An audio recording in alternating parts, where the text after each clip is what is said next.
In this video, I'm going to show you how to create a task type in ClickUp. To do that, click your account on the upper right hand side and click in Settings. On the left hand side, you want to go down to where it shows task types. And from here, you can see various tasks here, right? So if you want to create your own custom task type, you can do that. So let me go ahead and create one. On the upper right, click on Create Task Type.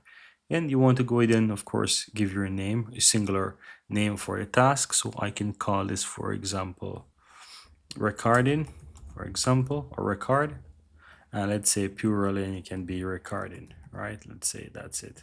And you can say for description, record video.